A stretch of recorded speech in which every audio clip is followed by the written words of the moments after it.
माता की जय। भारत माता की जय। भारत माता की जय।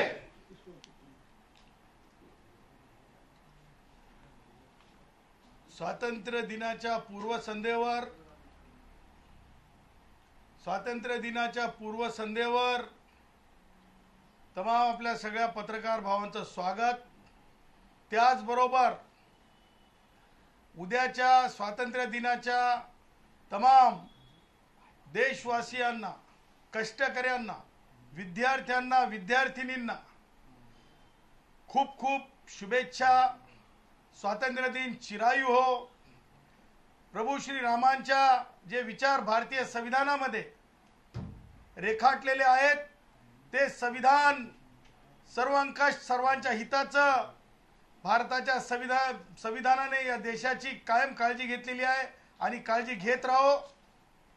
या म्हणजे स्वातंत्र्य दिनाच्या उद्याच्या निमित्तानं पुन्हा एकदा पुन्हा शुभेच्छा। आज आपल्या समक्ष येताना स्वातंत्र्य दिन डोळ्यासमोर असताना काही गोष्टी सैद्धांतिक, काही गोष्टी भावनेशी संबंधित, काही गोष्टी संविधानाशी संबंधित आणि काही गोष्टी जे आहेत सामान्यांच्या मताशी संबंधित आपल्या समोर आज मांडत आहे। हे मांडत असताना आज उपस्थितांमध्ये माथाडी कामगारांचे पुढारी विजय कुलकर्णी साहेब आहेत, त्याचबरोबर रिक्षा चालक भावांचे काम करणारे कार्यकर्ते गणेश चव्हाण आहेत, त्याचबरोबर उमेश गुप्ताजी आहे, त्याचबरोबर सुधीर मिश्राजी आहे, राजेश यादवजी आहे, मराठा समाजाचे पुढारी दत्ता रेंगे पाटील आहेत, त्याचबरोबर माननीय घाडगे साहेब आहेत। आणि हे सगळं आम्ही सगळेजण म्हणजे कोणती जात धर्म वगैरे वगैरे वगैरे म्हणून नाही, हम है देशवासी, हम इस देश के वासी, हम है देशवासी। आम्ही सगळे देशवासी आहोत आणि आम्ही देशवासी आपल्या समक्ष आज म्हणजे आपण 79 कंप्लीट करत आहोत। 80व्या म्हणजे वर्षामध्ये पदार्पण करत असताना मला प्राखर्यानं संविधानाचा विद्यार्थी म्हणून, जयश्री पाटील सुद्धा डॉक्टरेट आहेत कायद्यामध्ये, आज सर्वंकषपणे असं म्हणायचं आहे की पार्लमेंटमध्ये हिंदी, इंग्रजी आणि जर दोन्ही जमत नसेल तर आपली लोकल लँग्वेज ज्या राज्यातली ती बोलण्याची मुभा आहे। परंतु मला असं वाटतंय संविधानाच्या विद्यार्थ्याच्या ह्या नात्यानं की विद्यमान मोदीजींच्या सरकारनं, विविध राज्यातील सरकारांनी एक लक्षात घेतलं पाहिजे की जगामध्ये मग दुबई असेल, मिडल ईस्ट असेल, अनेक देशांमध्ये म्हणजे UK US मध्ये सुद्धा आपण हिंदी भाषा बोलताना लोक पाहत आहोत। आफ्रिकन कंट्रीज मध्ये सुद्धा हिंदी भाषा बोलताना लोक पाहत आहोत। कोणत्याही स्थानीय भाषेचा तिरस्कार नाही, परंतु जागतिक स्तरावर आपल्याला सांगताना एक भाषा असलीच पाहिजे।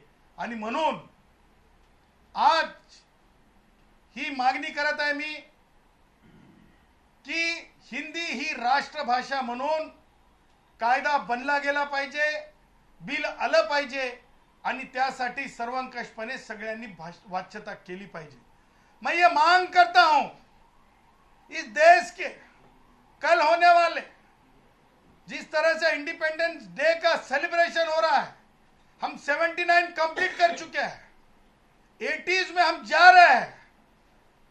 इस देश के अंदर, पार्लियामेंट के अंदर हिंदी भाषा के साथ अंग्रेजी भाषा बोलने की इजाजत है, नहीं तो दूसरी और भी भाषा बोली जा सकती है। माननीय उच्च न्यायालयों में, माननीय सर्वोच्च न्यायालयों में अंग्रेजी बोली जाती है।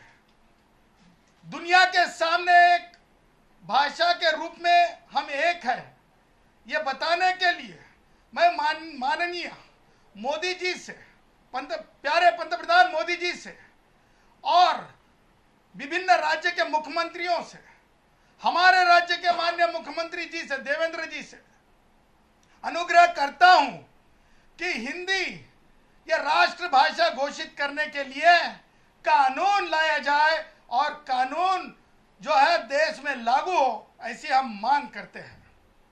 मेरा आज आपसे निवेदन है कि जिस तरह से भाषा के नाम पे पीड़न की जा रही है, खासकर महाराष्ट्र में, ये कोई सारी सरकार के लोग नुमाइंदे कर रहे हैं ऐसा नहीं है।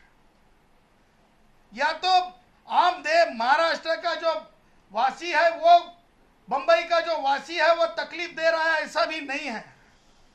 लेकिन कुछ खीमे के लोग हैं जो इस तरह की हरकतें कर रहे हैं, उसे हम कहेंगे कि जिस तरह से उप मुख्यमंत्री एकनाथ राव जी शिंदे है, उनके खीमे के मंत्री प्रताप अपने अलग अलग प्रताप दिखाने में माहिर हो गए हैं। माहिर यानी गरीबों के लिए जो बस की व्यवस्था थी उसमें तो कार्ड लाए हैं, कहते हैं कि कोई 200 रुपया ना, कितने का कार्ड है, 199 रुपए का कार्ड लो फिर बस में बैठो, ऐसे कार्ड लाए हैं। ये तो गरीबी को और भी पीड़न देने के मंत्री बने हैं। कल स्वतंत्रता दिवस है, उसके पूर्व संध्या पे कह रहे हैं ये पीड़न देवा मंत्री है। फिर क्या करे है, आपको हम बताएंगे किस तरह से इनका बर्तन है। इनके बर्तन के अंदर जो है Dharmaveer Anand Dighe Saheb Maharashtra auto rickshaw meter taxi चालक कल्याणकारी मंडल बना है। इस मंडल के तहत हमारे रिक्शा वाले भाई से 800 रुपया इकट्ठा कर रहे हैं, 800 रुपया इकट्ठा कर रहे हैं। ये स्पष्ट तौर पे गैर कानूनन है। ज्या प्रकारे प्रताप सरनाईक गरिबीची थट्टा उडवतात, 199 रुपये देऊन एसटी मध्ये पाय ठेवा असं म्हणतात, त्याच प्रकारे प्रताप सरनाईक आनंद दिघे यांच्या नावाने एक महामंडळ निघालं। त्या महामंडळाकरिता सामान्य रिक्षावाल्या भावांपासून 800 रुपये जमा करायला सांगत आहेत।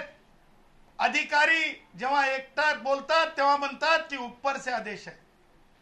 आम्ही माननीय उपमुख्यमंत्री एकनाथ शिंदे साहेबांना विचारत आहोत, आम्ही प्रतापला विचारत आहोत कि प्रताप जी ऐसा प्रताप करने की इजाजत तुम्हें किसने दी, आणि म्हणून हे निषेधार्ह आहे, हे असंविधानिक आहे, हे कायदा बाह्य वर्तन आहे। आणि त्या पुढे जाऊन मला हे म्हणायचं आहे की ज्या प्रकारे प्रताप सरनाईक हे सगळं करू पाहत आहेत, त्यातून मला स्पष्टपणे तुम्हाला सांगायचं आहे की हे गुन्हेगारी पार्श्वभूमीचं आहे। भारतीय न्याय संहिता बीएनएस कायद्यानुसार स्पष्टपणे हे जे आहे थ्रेटनिंग टू, ज्या प्रकारे तुम्ही तुमची लीडरशिप थ्रेट करून पैसे वसूल करतात त्या प्रकारची आहे। म्हणजेच सेक्शन 308 बीएनएस लागू होते। त्याचबरोबर तुम्हाला सांगतो डिसऑनेस्टी आहे, चीटिंग आहे, 318(4) बीएनएस खाली चीटिंग आहे। त्याचबरोबर क्रिमिनल इंटिमिडेशन आहे, 351 खाली ड्रायव्हरांना त्रास देता, डिसरेप्यूट करता, denial of passing clearance, passing देणार नाही पैसा दो, फिजिकल ऑब्स्ट्रक्शन गाडी थांबवणे, त्याचबरोबर धमकी देणे गाड्या चालणार नाहीत, 120B हे एकत्रितपणे सगळं घडवून आणत आहात। हे कोणत्याही प्रकारे सेंट्रल मोटर व्हेकल रूल्स 1989 किंवा मोटर व्हेकल ऍक्ट 1988 प्रमाणे हे कायदा बाह्य आहे।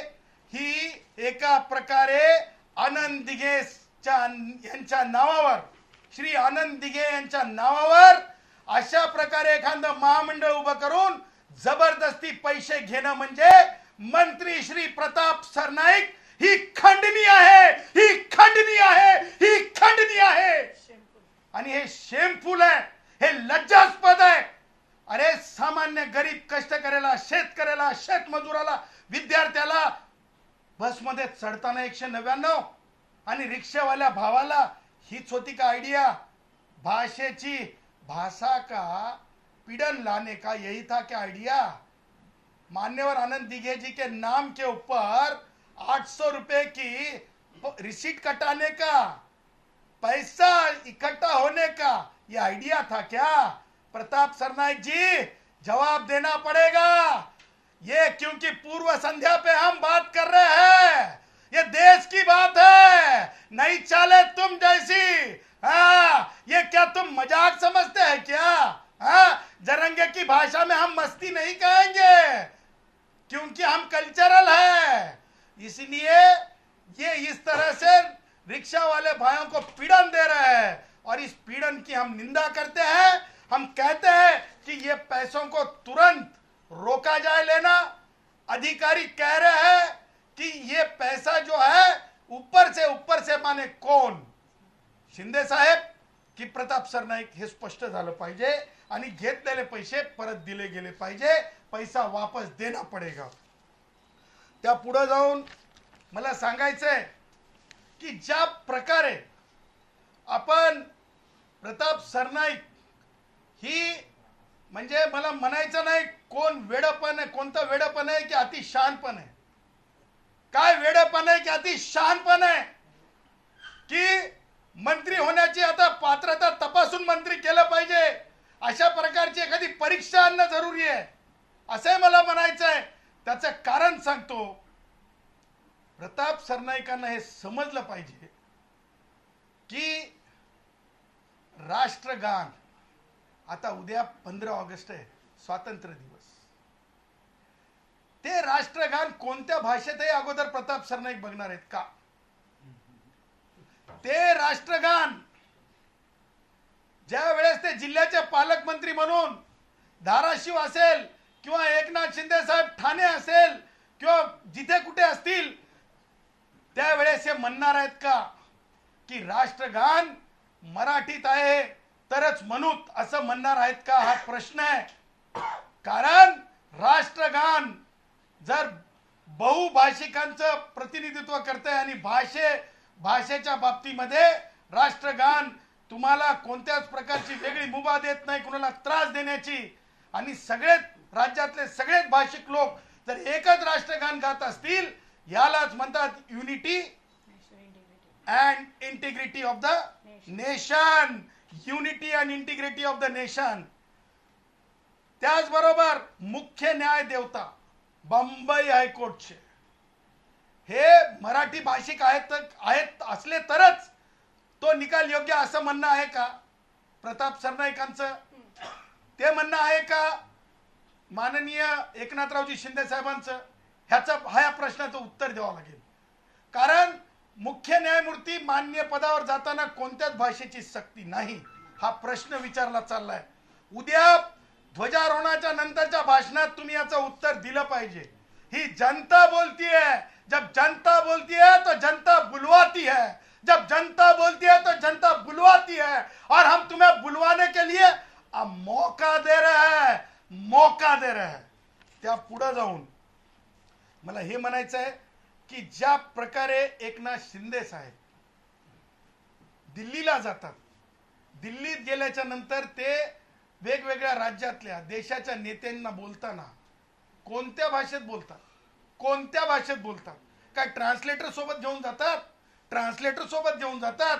एकनाथ शिंदे साहेब मराठीत बोलतात आणि ट्रान्सलेटर काय इंग्लिश मध्ये, हिंदी मध्ये, गुजराती मध्ये करून सांगताय? कोणत्या भाषेत? हे सगळ्या प्रश्नांचे उत्तर आम्हाला पाहिजेत. मैं इस विषय में महाराष्ट्र में जो पीड़न चल रही है रिक्शा वाले भाइयों के साथ, उस संबंध से एक सवाल खड़ा कर रहा हूं. क्या एकनाथ शिंदे साहेब, माननीय उप मुख्यमंत्री और प्रताप सरनाईक कल जो राष्ट्रगान होगा वो राष्ट्रगान मराठी में नहीं है भाषा में करके राष्ट्रगान गाएंगे या नहीं? इसका जवाब दे, क्योंकि रिक्शा वाले भाइयों से तुम पीड़न कर रहे हो. उसी के साथ मैं ये कहूंगा कि बंबई उच्च न्यायालय हो या कोई भी राज्य में का उच्च न्यायालय हो, वहां के जो मुख्य न्यायमूर्ति होते हैं वो दूसरे राज्य से आते हैं। तो क्या मराठी भाषिक मुख्य न्यायमूर्ति नहीं है करके क्या वो उनके जो एडमिनिस्ट्रेटिव प्रोसीजर है या तो जुडिशियल प्रोसीजर है उसको एकनाथ शिंदे जी माननीय उप मुख्यमंत्री और प्रताप सरनाईक मानते कि नहीं, इसका वो जवाब दे। उसी के साथ हम ये कहना चाहते हैं, एकनाथ शिंदे जी जब दिल्ली जाते हैं, जब नेताओं से मिलते हैं, तो वहां पर कौन सी भाषा में वो बात करते हैं उसका भी वो जवाब दे। ये जवाबदेही है। और 17,000 रिक्शा वाले भाइयों को ये जो सताया जा रहा है, परमिट नहीं कैंसल करेंगे। अरे कौन सा दिन चुना है? ऐसा कैसा तुम्हारा मस्त क्या कहते हैं, कैसे घूम गया है? अरे तुमने पीड़न के लिए स्वतंत्रता का दिन चुना है, इंडिपेंडेंस डे चुना है। अरे माफी मांगो प्रताप सरनाईक, एकनाथ जी शिंदे जी, इनको बुलाओ, इनको सबक सिखाओ। जिस इंडिपेंडेंस डे के दिन दुनिया सेलिब्रेशन देखती है, उस दिन रिक्शा वाले भाइयों को बोलिए भाषा में गुजराती भाई को बोलोगे, सताओगे, पीड़न दोगे, हिंदी भाई को पीड़न दोगे, बंगाली भाई को पीड़न दोगे। पीड़न का दिन है क्या? शेम है, शेम। ये सबसे बुरी बात है। और इसीलिए हम ये कहना चाहते हैं, राम मंदिर प्रभु श्री राम का अयोध्या में है। मत्था टेकने जाओगे ना, तब पूछोगे क्या? हिंदी राज्य के अंदर, भाषिक राज्य के अंदर प्रभु श्री राम जी का मंदिर है। ऐसा करोगे ना, और कल ऐसी न्यूज आ जाए कि मत्था टेकने नहीं देंगे एकनाथ जी शिंदे जी, तुम रिक्शे वाले भाइयों को पीड़न देते हो, अयोध्या में नहीं आने देंगे, तो मेरे हिसाब से वो रिएक्शन होगी आम आदमी की। क्योंकि वो रिएक्शन तुम्हें सुधारने के लिए होगी, तुम्हारे पार्टी को, तुम्हारे खीमे को सुधारने के लिए होगी। क्योंकि प्रभु श्री राम की भाषा ये भारतवर्ष की भाषा होती है। आणि म्हणून ज्या प्रकारे हे सगळं चाललेलं आहे, त्याच्यात मला 3-4 गोष्टी सांगायच्या आहेत। एकनाथ शिंदे साहेब, आता तुमचे पीए वगैरे तर कोणी दिसत नाहीत, पण आर्टिकल 19(1)(a त्याला म्हणतात फ्रीडम ऑफ स्पीच आणि एक्सप्रेशन, हे गॅरंटेड। मला माहित नाही हॉटेलच्या धंदेवाले आमच्या प्रताप सरनाईक मंत्री महोदय, त्यांच्या हॉटेल मधले वेटर भाऊ फक्त मराठीतच बोलतात का? हे आता प्रताप सरनाईकांनी सांगितलं पाहिजे। आणि वेटर भावांना 3 स्टार 4 स्टारच्या आमचं काही म्हणणं नाही, त्यांना जर मुभा असेल तर रिक्षावाल्या भावांना का मुभा नको? ह्या सगळे प्रश्न उपस्थित केले जातीलच, कारण हे फंडामेंटल राईटशी संबंधित आहे। एज्युकेशनल राईट आणि मायनॉरिटीला दिलेले अधिकार आहेत। हिंदी भाषेच्या बाजूला शाळा आहे आमची, तुलसी मानस स्कूल। तुम्ही जबरदस्ती करणार आहात का? ती जबरदस्ती चालेल का? त्याच्यामुळे आर्टिकल 30(1) सुद्धा तुम्ही भारतीय संविधानाचं व्हायोलेशन करत आहात। त्याचबरोबर कल्चरल प्रोटेक्शन आहे। उद्या जर तुम्ही म्हणाल की रिक्षेवाला भाऊ जर एखाद्याला ग्रीटिंग करत आहे, स्वागत करत आहे, तर त्यावेळेस तुम्ही काय म्हणणार? या भाषेत गुजराती में क्यों बोले हो मुबारक, क्यों बोले हो हिंदी में मुबारक, क्यों बोले हो बंगाली में मुबारक, हे नाही चालणार। त्याचबरोबर ज्या प्रकारे हिंदी इंग्लिश ही स्पीकर आणि चेअरमननी परमिट केलेली भाषा आहे, त्या प्रकारे आमचं म्हणणं आहे की हिंदी भाषा आता राष्ट्रीय भाषा म्हणून घोषित व्हावी। उच्च आणि मान्य सर्वोच्च न्यायालयामध्ये तुम्ही म्हणणार आहात का मराठीत बोललात तरच? आता मला सांगा, माननीय प्रताप सरनाईक आणि माननीय उपमुख्यमंत्री एकनाथ शिंदे साहेब, तुमच्या पक्षाच्या चिन्हाचं जे युक्तिवाद चालू आहे, मान्यवर जे कोणी वकील असतील तुमचे सर्वोच्च न्यायालयात युक्तिवाद करत आहेत, त्यांना तुम्ही सांगितलंय का की मराठीत युक्तिवाद करा म्हणून? मराठीत युक्तिवाद चालतंय का? त्यामुळे लक्षात घ्या, तुम्ही अशा प्रकारे घाईघाईनं देशामध्ये, राज्यामध्ये भाऊबंदकी, भाषेच्या आधारावर तोडातोडी, भाषेच्या आधारावर रोटीवर तोडातोडी, मारामारी, गलिच्छ राजकारण हे सगळं तुम्ही थांबवलं पाहिजे असं माझं स्पष्ट म्हणणं आहे. त्याचबरोबर मला पुढे जाऊन हे म्हणायचं आहे की उद्याच्याला स्वातंत्र्य दिनाच्या निमित्तानं हे सगळे जे उद्या त्यांनी जे दिवस निवडलाय इंडिपेंडन्स डेच्या दिवशी, तो तातडीनं माननीय मुख्यमंत्री महोदयांनी, माननीय दोन्ही उपमुख्यमंत्री महोदयांनी, उद्या हर्षाचा दिवस आहे, हर्ष उल्हासाचा दिवस आहे, अशा दिवशी प्रताप सरनाईकांनी ज्या प्रकारे त्यांचं गलिच्छ सगळं विचार समोर आणलेले आहेत, डिस्टर्ब करायचा जो त्यांचा आयडिया आहे, जो त्यांचा मानस आहे, तो मानस कोणत्याच परिस्थितीमध्ये जे आहे चालला गेला नाही पाहिजे आणि तो थांबवला पाहिजे दोन्ही मान्य उपमुख्यमंत्री महोदयांनी आणि मान्य मुख्यमंत्री महोदयांनी, असं माझं आव्हान आहे. उद्या एकाही रिक्षावाल्या भावाला कोणी हात लावता कामा नये असं माझी मागणी आहे. आता दुसरा मुद्दा असा आहे की ज्या प्रकारे आपण बघत आहोत की माननीय बावनकुळे साहेबांना टार्गेट मनोज जरंगे नावाचे, आता मला म्हणावंच लागेल, ज्या प्रकारे घाणेरड्या शिव्या दिल्या चालल्यात, शिव्यांचं स्वतःकडून समर्थन जस्टिफिकेशन ते करतायत, ही अपप्रवृत्ती हा वैचारिक महाराष्ट्रावर सामाजिक अशा प्रकारच्या बाष्कळ भाषेचा लागलेला डाग, मनोज जरंगेचे हे विचार आणि त्यांची भाषा ही महाराष्ट्राच्या समाजकारणावर डाग आहे. आणि म्हणून मला हे म्हणायचं आहे की ज्या प्रकारे तो स्पष्टपणे म्हणतो एकनाथ शिंदेचे काम झाल्यावर फडणवीसांनी त्यांना सोडून दिले, म्हणजे ही भाषा एकनाथ शिंदे साहेबांसाठी मनोज जरंगे का करत आहे, एकनाथ शिंदे साहेबांसाठी मनोज जरंगे का करत आहे, ह्याच्या मागचं राजकारण काय हे सुद्धा स्पष्ट होणं आवश्यक आहे. त्याचे कारण दोन आहेत. सन्माननीय एकनाथ शिंदे साहेब एकदा सुद्धा भ्रश शब्दानं असं म्हणले नाही की मनोज जरंगे स्टॉप दॅट, हे म्हणलेले नाहीत. त्याचबरोबर उदय सामंत सुद्धा चिकन्या गोष्टी करतायत, बोलतो गैरसमज दूर करतो, हे चोपल्यासारखं लेपल्यासारखी. इवन माननीय उपमुख्यमंत्री एकनाथ शिंदे साहेब ज्या प्रकारे बोललं चाललंय, ज्या प्रकारे टर उडवली चालली, ज्या प्रकारे केवळ तेली समाज म्हणून, ओबीसी समाज म्हणून उद्या तुमच्या संजय शिरसाटांना जर उद्या त्यांनी संजय म्हणला, उद्या त्यांनी आणखीन मारड्या धेडग्यासारखे शब्द वापरले तर नवीन राहणार नाही. वेळीच prevention is better than cure, त्याची व्यवस्था करा. तुम्हाला सांगतो एवढंच, जर एखादा वात्र टीकाकार बोलला असता तर 6 महिने तरी त्याला जेलमध्ये जावं लागलं असतं. पण ज्या प्रकारे एकनाथ शिंदे साहेब ते थेट तुमचं समर्थन करूनच बोलतय आणि तुमच्या समर्थनामुळे जर त्याला एवढी मुभा असेल, रान मोकळा असेल, तर हे अत्यंत गैर आहे, अत्यंत चुकीचं आहे.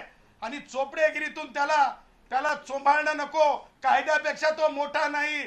जे प्रमाणपत्र चुकीचे ते रद्दच होतील, टिकणारच नाहीत.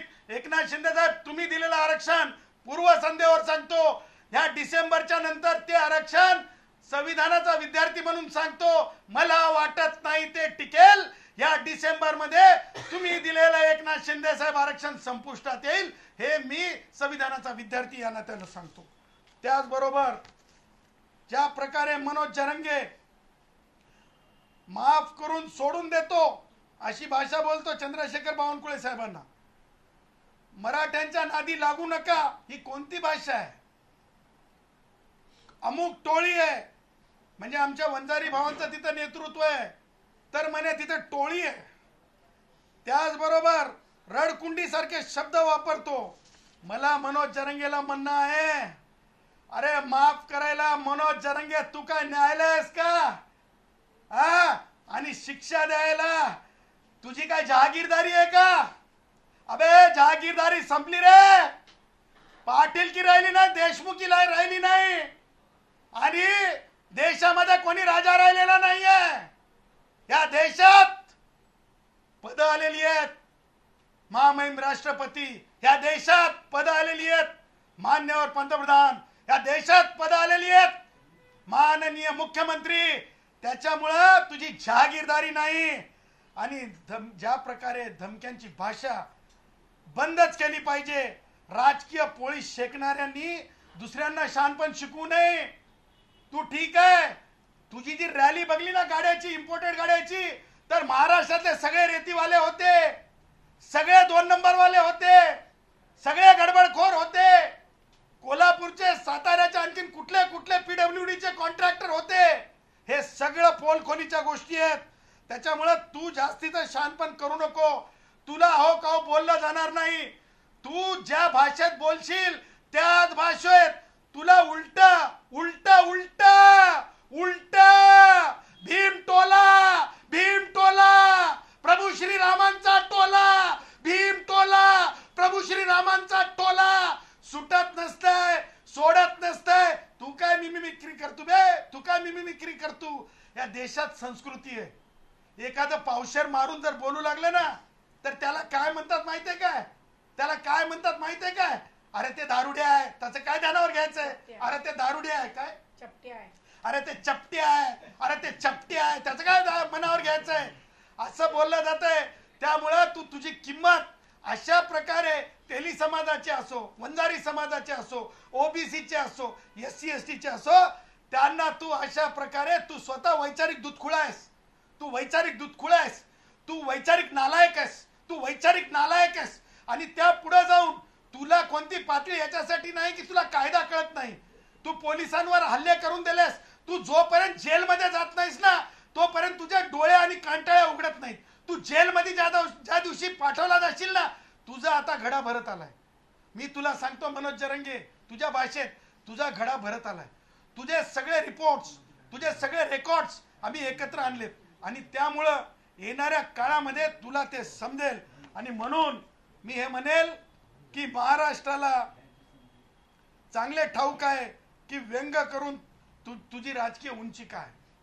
महाराष्ट्राला चांगलं माहित आहे की तू हे का बोलतोस. त्याचं कारण स्पष्ट आहे. मराठा समाजाचे महसूल मंत्री नाहीत, मराठा समाजाचे महसूल मंत्री नाहीत. त्यामुळं सत्तेतले काय आमदार असतील किंवा सत्तेतले एखादे मंत्री असतील किंवा सगळे मराठा एकत्रित येऊन सगळ्याच राजकीय पक्षातले, कारण महसूल खाते फार महत्वाचं आहे आणि ते खातच नको एका ओबीसी माणसाकडे. म्हणून जर ही मिरची लागून जर हे सगळं तू करत असशील तर हा तुझा मनसुबा कधीच पूर्ण होणार नाही. मी डंके की चोट पे सांगतो.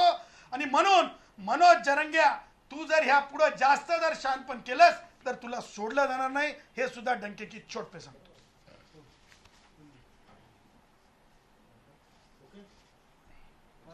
काय प्रश्न. सर बावनकुळे असं म्हटले की ह्या वेळेला मी जरांगेला माफ केले त्या विषयावर. एक लक्षात ठेवा, सार्वजनिक अपमान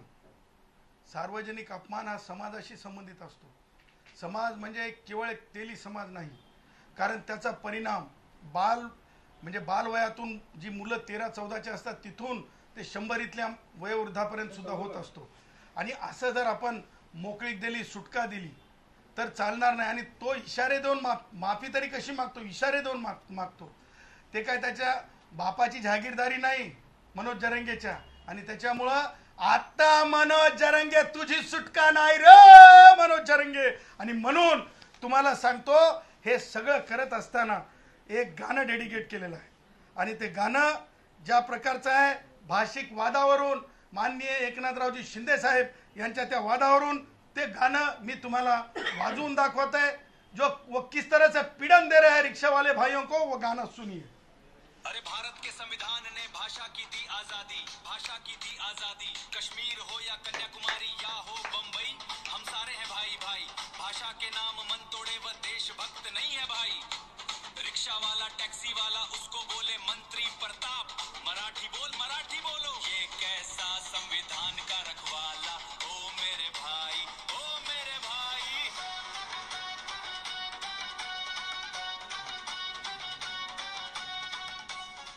गुणरत्न सवाल पूछे हाईकोर्ट के मुख्य चाले भाई क्यों रिक्शा वाला अलग है भाई, अलग है भाई। अपनी गिरबान में झांक कर देखो प्रताप मेरे भाई, ओ मेरे भाई। एक नाथ जी करे दिल्ली में नेता भेंट, कौन सी भाषा में होती बातचीत मेरे भाई, मेरे भाई। भारत के संविधान ने भाषा की दी आजादी, वो मेरे भाई, ओ मेरे भाई। तर या गाण्यासोबत मी आजची पत्रकार परिषद माझ्याकडून थांबवतो. आपले काही प्रश्न असतील तर आपण विचारू शकता. एकीकडे मराठी भाषेला अभिजात दर्जा मिळालेला आहे, मग मराठी भाषेचा आदर आणि संवर्धन ही राज्याची सांस्कृतिक प्राथमिकता वाटत नाही. एक लक्षात ठेवा, भारताची अखंडता आणि एकात्मता ही प्रथम स्थानी आहे आणि मराठी भाषेला कुणीसुद्धा विरोध, मराठी भाषा वाईट आहे असं कुणीच म्हणलेलं नाही. परंतु भाषेच्या नावावर राजकारणाच्या भाकरी भाजणं हे महाराष्ट्र खपवून घेणार नाही. देशात यापुढं कुठंच खपवलं जाणार नाही. त्या पुढची मागणी आज आम्ही केली आहे की हिंदी ही राष्ट्रभाषा म्हणून माननीय केंद्र सरकारने घोषित करावी. तशा प्रकारच्या इतर राज्यांकडून सुद्धा हे घ्यावेत, ठराव घ्यावेत आणि मेजॉरिटी एकत्र करून, लोकांच्या भावना एकत्र करून, जेनझीच्या भावना एकत्र करून, कारण आजचा जेनझी हा 100% डंके की चोट पे कन्याकुमारी पासून काश्मीर पर्यंत हिंदी ही राष्ट्रभाषा व्हावी ह्याच मताचा आहे. मोटर वाहन कायद्यानुसार स्थानिक भाषा असणे बंधनकारक आहे असं बोललं, तर काय बोलतात? भारतीय संविधान वर आहे की मोटर व्हेकल महाराष्ट्राचा एखादा स्थानिक शासन भाषा. लक्षात ठेवा, मुद्दा असा आहे की स्थानिक भाषा ही समजण्याचं तंत्र आहे आणि ते समजण्याचं तंत्र हेतू पुरस्कार कोणी जाणून बुजून म्हणजे त्रास द्यावा या उद्देशानं नाही. प्रताप सरनाईकांचे स्वतःचे हॉटेल आहेत, ते हॉटेलमधले वेटर भावांना, ते मराठीत वेटर भावांना त्यांच्याकडे येणाऱ्या फॉरेन डेलिगेट्सला बोलायला सांगतात का, की ट्रान्सलेटर घेऊन एकनाथ शिंदे साहेब जातात? हे सगळे महत्त्वाचे प्रश्न आहेत आणि हे प्रश्न सातत्याने विचारले जातात. राहू दे नको, हे राहू दे नको.